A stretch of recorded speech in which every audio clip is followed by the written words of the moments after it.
चत्तारि मंगलम अर्हंता मंगलम सिद्धा मंगलम साहु मंगलम केवली पनत्तो धमो मंगलम चत्तारि लोगुतमा अर्हंता लोगुतमा सिद्धा लोगुतमा साहु लोगुतमा केवली पनत्तो धमो लोगुतमा चत्तारि शरणं पौजामि अर्हंता शरणं पौजामि सिद्धा शरणं पौजामि साहु शरणं पौजामि केवली पनत्तो धमो शरणं पौजामि चार शरण चार मंगल चार उत्तम करे जे भवसागर थी तरे ते सकल कर्म नो आणे अंत मोक्ष तना सुखले अनंत भाव धरीने जे गुण गाय ते जीव तरीने मुक्ति जाय संसार माई शरण चार अवर शरण नहीं कोई जे नर नारी आदरे तेने अक्षय अविचल पद होय अंगूठे अमृतव से लब्धि तना भंडार गुरु गौतम ने समरिये तो સદાય મનોવાંછિત ફળદાતા.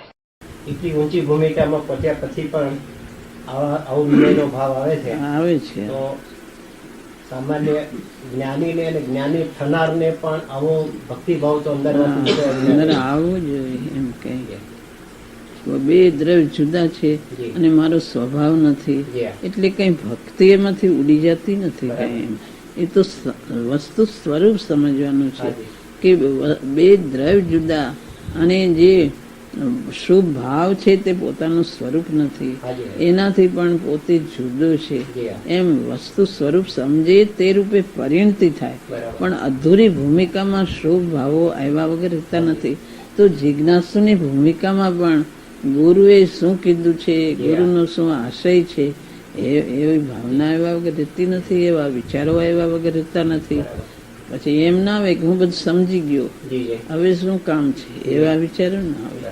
એને એમ આવે કે હજી તો ઘણું કરવાનું બાકી છે. ત્યાં સમજી ગયો ક્યાં આવે છે, હજી તો સમ્યક દર્શન થયા પછી પણ એમ નથી આવતું કે સમજી ગયો. તો પછી જ્યાં સમજ્યો જ નથી ત્યાં મને બધું સમજાઈ ગયું, એવી ભાવના નથી આવતી. ક્યાં ગુરુએ શું કીધું છે, એનું શું આશય છે, સમજવાનું કેટલું છે, એવું એને આવે નહીં. યથાર્થ મુમુક્ષુતા જ્યાં પ્રગતિ છે ત્યાં એવું ના આવે. માતાજી મારે તો થોડું વધારે પૂછ્યું કે દેવગુરુ પ્રત્યે તો દરેક જ્ઞાનીને અથવા જ્ઞાની થનારને ભક્તિ આવે છે, પણ પોતાના જે ઉપકારી છે એના પ્રત્યે દેવગુરુ કરતા પણ વધારે ભક્તિનો ભાવ આવતો હશે એવું ખરું? પોતાના ઉપકારી છે, હા, જેના નિમિત્તે પોતાને સમ્યક દર્શન પ્રાપ્ત થયું છે અથવા સમ્યક દર્શનમાં પ્રાપ્ત થવામાં નિમિત્ત કારણ થાય એવા છે, એના પ્રત્યે સામાન્ય દેવગુરુ પ્રત્યે પણ જે ભક્તિનો ભાવ આવે એના કરતા વધારે ઉછાળો આવે એવો કોઈ નિયમ હશે ખરો? જેને ઉપકાર કર્યો છે એને ઉપકાર, જે માર્ગ જેને પ્રગટ કર્યો છે એવા ગુરુ, જેને માર્ગ બતાવ્યો એવા ગુરુને, માર્ગમાં જે નિમિત્ત બન્યા છે એવા ગુરુ, એના ઉપર એને ભક્તિ વિશેષ. એટલે દેવગુરુ શાસ્ત્ર દરેક એને ગુણ અપેક્ષા એ બધું સમજે છે કે જે પૂરા થઈ ગયા, જે સાધના કરે છે મુનિઓ, એની કઈ ભૂમિકા, દેવની કઈ ભૂમિકા, એ પ્રમાણે બધા ઉપર એને ભક્તિ આવે. પણ ઉપકારી, આ ઉપકારી ગુરુ છે એમ સમજીને એ રીતે એને એ અપેક્ષા એવી વિશેષ આવે, એમ એ વિવેક કરે છે.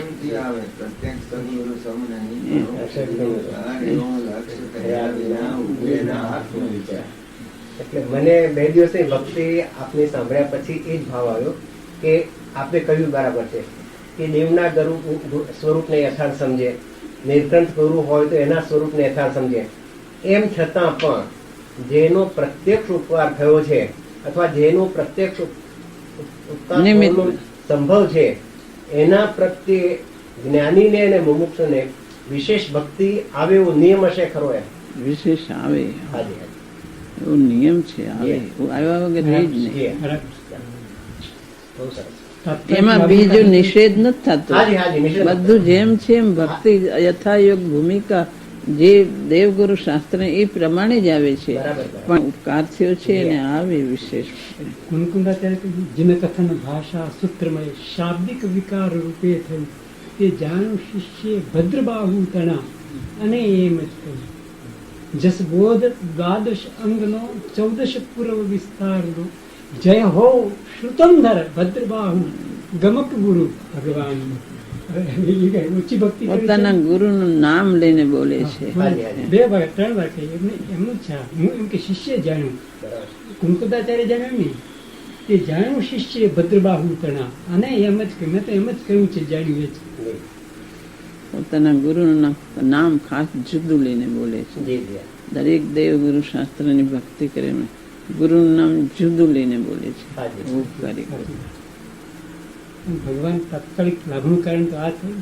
આજે જેમ અમને બેન્સી પાસેથી જાણીને લાભ થાય તો અમને મોકો આવે જ આવે, એમાં શંકા નહીં. અમારે તો સાક્ષાત ભગવાન જ છે એમ સમજો ને.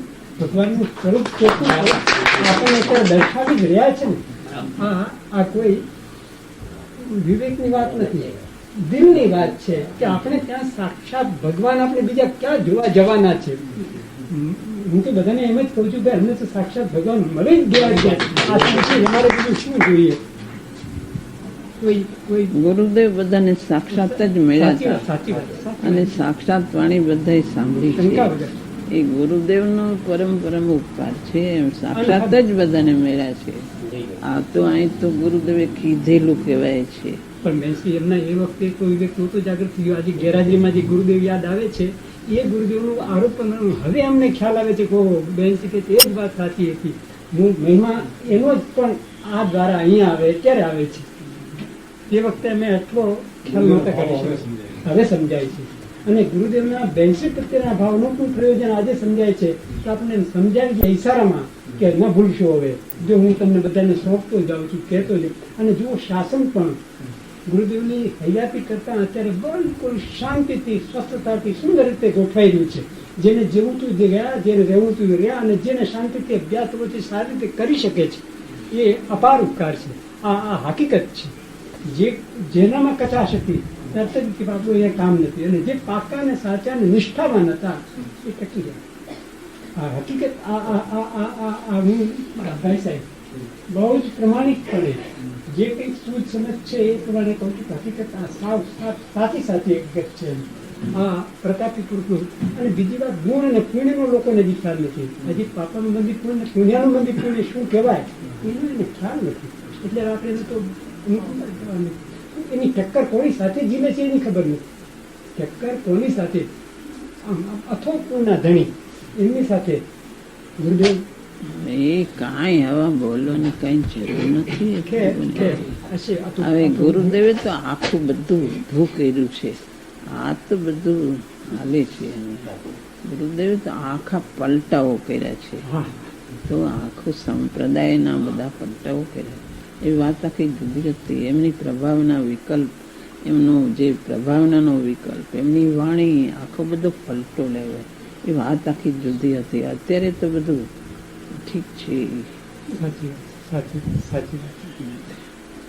હવે એ વાત કાંઈ નહીં. બીજો પ્રશ્ન છે કે આપણે 2 દિવસ પહેલા આપણી ચર્ચા પૂરી થઈ હતી પણ પૂરું સમાધાન થયું હતું.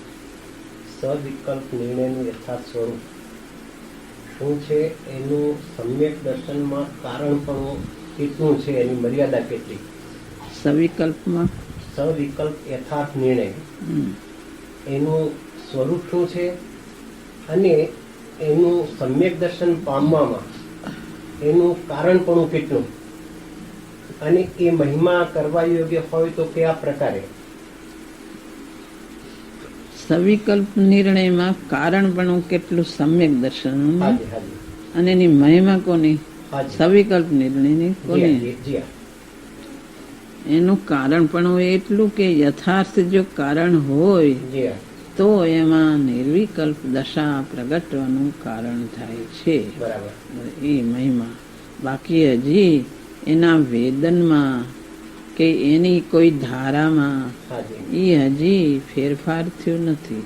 બાકી એનો નિર્ણય એવો જો યથાર્થ હોય તો એને સવિકલ્પમાંથી નિર્વિકલ્પ દશા અને ભેદ જ્ઞાનની ધારા પ્રગટ થવાનું કારણ બને છે. જો યથાર્થ કારણ હોય તો સવિકલ્પ વિકલ્પથી કરેલો નિર્ણય પણ સ્વભાવને ઓળખીને કે આ મારો સ્વભાવ છે અને આ વિભાવ છે, એને સ્વભાવને પોતે મૂળ વસ્તુમાંથી ઓળખે હાજી. કે આ જે નાયક છે જી. એ ગુણ ગ્રહણ નહીં કરતા ગુણીને ગ્રહણ કરે હાજી અને એવી રીતે યથાર્થ નિર્ણય કરે કે આ જે વસ્તુ અસ્તિત્વ છે તે જ હું. હાજી એ સિવાયનો જે આ બીજી જે પર્યાયો વિભાવ પર્યાયો થાય જી હા તે મારું સ્વરૂપ નથી. બરાબર જે અંતરમાંથી શુદ્ધ પર્યાય પ્રગટે જી હા એ શુદ્ધ પર્યાય દ્રવ્ય ગુણ પર્યાય જાતની પર્યાય હોય. હાજી આ વિભાવ પર્યાય મારું સ્વરૂપ નથી. જી જી યથાર્થ નિર્ણય દ્રવ્ય ગુણ પર્યાયનો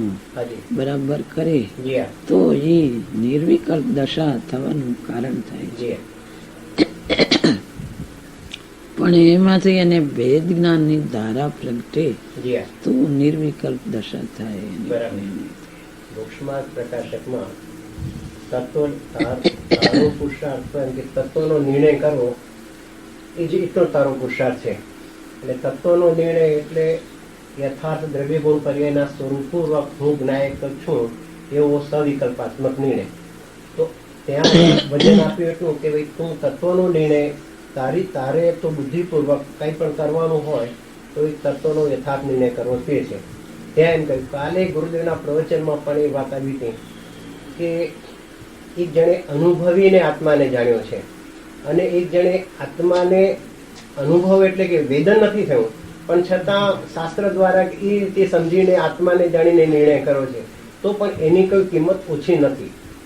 તો ત્યાં આગળ શું વિશેષતા કહેવા માંગે છે એ મેં મારે આપને પૂછવું હતું. એ એનું કારણ બને છે માટે કિંમત જી. ઓછી નથી. જી. કારણમાં આપ કરીને હાજી. એ કઈ એની કિંમત ઓછી નથી એમ. બરાબર. કારણમાં જો અવશ્ય કાર્ય આવે બરાબર. એવું કારણ હોય જી હા. તો એની કિંમત ઓછી નથી. બરાબર. કારણ કોઈ જુદું પ્રગટ્યું જી છે. હા, જી હા. એ કોઈ અપૂર્વ કારણ પ્રગટ્યું છે કે જેની પાછળ અવશ્ય કાર્ય આવવાનું છે બહુ સરસ. માટે એની કિંમત ઓછી નથી. જી જી કારણ કે એ કારણ પ્રગટ્યા વગર કાર્ય આવતું નથી. હાજી હાજી કારણ કોઈને પ્રગટે નહીં, કારણ લાંબો ટાઈમ ચાલે જી હા અને કાર્ય આવતા વાર લાગે હાજી હાજી તો પણ એ કારણ એવું અપૂર્વ પ્રગટ્યું છે બરાબર. કે જેની પાછળ કાર્ય આવ્યા વગર રહેતું નથી. બહુ સરસ. માટે એને કાર્યમાં કારણનો આરોપ કરીને એ જી. કારણ પણ કોઈ અપૂર્વ કારણ છે. બરાબર. કાર્યમાં કારણનો આરોપ ખરો પણ એ કારણ જ અપૂર્વ છે જી, જી. કે જેની પાછળ કાર્ય આવવાનું બહુ છે. સુંદર. એ તત્વનો નિર્ણય એવો છે જી હા. કે એ તત્વના નિર્ણયમાં આગળ પુરુષાર્થ કરવાનો છે હાજી હાજી અને ભેદ જ્ઞાન અને દ્રવ્ય પર દ્રષ્ટિ હાજી. એ બરાબર યથાર્થપણે કરીને આગળ જવાનો છે. જી હા. માટે એની કિંમત પણ કાંઈ ઓછી નથી. બરાબર કારણ કે એ મુક્તિને માર્ગે અવશ્ય એને પરિણમન ધારા પ્રગટ થવાની જ જી છે હા, જી. એમ કહેવામાં આવે એટલે કે કારણ યથાર્થ એને સેવું છે. છે. હા. બીજા કોઈ કારણો ભક્તિ કરે અમુક બીજું કરે એના કરતા જે આ નિર્ણય સુધી આવ્યો છે એને કાર્ય સમ્યક દર્શનરૂપી કાર્ય પ્રગટ થવાનું યથાર્થ કારણ અંદરમાં એને રોક્યું છે. હા, યથાર્થ કારણ રોક્યું જી છે. જી. ભક્તિ છે તે સીધું કારણ થતું નથી. હાજી હાજી સીધું કારણ તત્વ નિર્ણય એ મુખ્ય કારણ બને છે. બરાબર બરાબર ભક્તિ વચ્ચે આવ્યા વગર રહેતી નથી. હાજી હાજી એને મહિમા આવે હાજી જેમ આત્માની મહિમા આવવી જી હા. જોઈએ અને ગુણોની જેને એવી દશા પ્રગટ કરી જી હા. એવા ગુરુની દેવની એની મહિમા આવવી જોઈએ. હાજી હાજી જો અંદર મહિમા ન હોય, જો બહારથી જેણે એવું આત્માનું સ્વરૂપ પ્રાપ્ત કર્યું એની મહિમા ન હોય બરાબર. તો એને ખરેખર આત્માની પણ મહિમા નથી. સાચી વાત. એને આત્માની મહિમા જેને આવે એને ગુરુની મહિમા આવે હાજી અને ગુરુની મહિમા જો યથાર્થ આવે તો જી. આત્માની મહિમા આવ્યા વગર રહેતી નથી. બરાબર બરાબર. એ મહિમા અંદર આવ્યા વગર એ આગળ જઈ શકતો નથી. જી હા પણ એકલી મહિમા હોય ને કઈ સમજે નહીં જી હા તો પણ જઈ શકતો બરાબર નથી. બરાબર એટલે તત્વ નિર્ણય કરે જી. તો એ આગળ જાય છે. બરાબર. એટલે તત્વ નિર્ણય એનું મુખ્ય કારણ બને છે. બરાબર તત્વ નિર્ણય એકલો લુખો કરે અને કઈક આમ સમજવા ખાતર સમજી જાય તો એ સાચું કારણ નથી. બરાબર એને અંદર લુખો નિર્ણય ન હોય Yeah. ને મહિમા હોય વસ્તુની ઓહો આત્મા આવો પદાર્થ છે, જી હા. આવું આશ્ચર્યકારી તત્વ મને કેમ પ્રગટ થાય, હાજી. એવું આત્માનું આશ્ચર્ય અને અનુપમ સ્વરૂપની મહિમા આવે જી. એને ગુરુની મહિમા વગર રહેતી જ નથી. બરાબર બરાબર. એવી રીતે એને સંબંધ છે. હાજી. બાકી તત્વ નિર્ણય એને મુખ્ય કારણ થાય છે. બરાબર. એના ભેગું તત્વ નિર્ણયની સાથે અમુક જાતનો એને વૈરાગ પણ હોય જી છે. હા, જી હા. એને આ રાગ ને વિભાવ ને એના ઉપરથી એને વિરક્તિ થઈ જાય. હાજી. આ કાંઈ જોતું નથી, આમાં ક્યાંય રસ નથી. જી જી.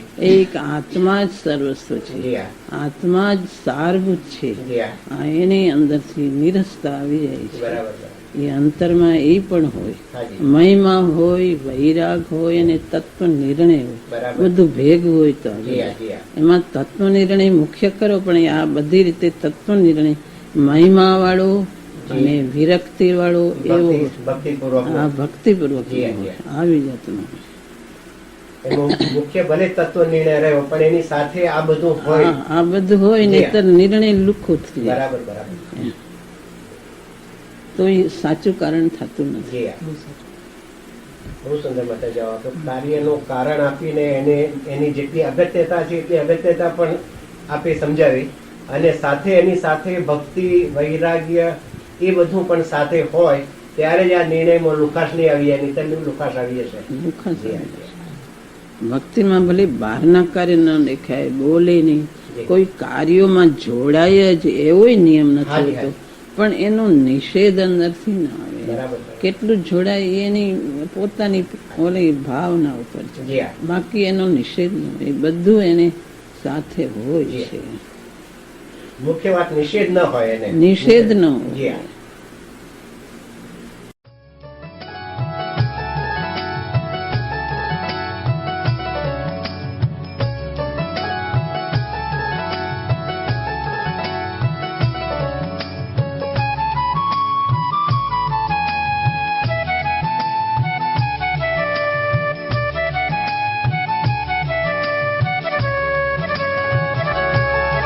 यह स्वर्णपुरी अति पावन है,